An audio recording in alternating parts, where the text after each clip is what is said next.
ቤትሽ መጥቼ እንደዛም ታደርጊኝ ሰው አይደለሽም። በቃሽ ይኸውልህ ልንገርህ በህይወቴ እንደሱ የታገስኩት ሰው የለም። እንዴ ላንጠባጥብሽ እችላለሁ አይገርምሽም? ቤትሽ መጥቼ ቤትሽ መጥቼ በክብር ቦታ ይሻላል። በክብር ቢወጣ ይሻላል። ክብር ያለው ሰው በክብር ሲል የሚያምርበት የትኛው ክብርሽ ነው? በቃሽ አሁን ለማንኛውም የመጣሁት እዚህ ክብር ቢኖርሽ ባልሽን እንደዛ ዲስሪስፔክት አታደርጊው። ህዝብ በሚያየው በዛ ልክ ሪስፔክት አታደርጊው። ይበቃሻል። ስለኔ ባል አንቺ አትነግሪኝም። ማነሽ? ምንድነሽ? ከየት ነው የመጣሽው? ስነ ስርዓት የሚባል ነገር በቃ ሁሌ እንደዚህ ኮስተር ባለ ባለ አይደለም ነው። ይበቃሻል።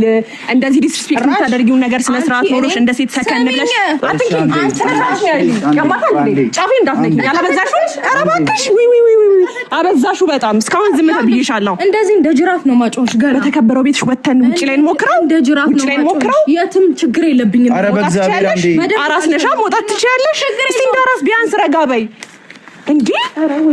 ሰው ቤት ነኝ ቢያንስ አታስጩኝ። በቃ መነካከት ቆመሽ እኮ ስነ ስርዓት ባለው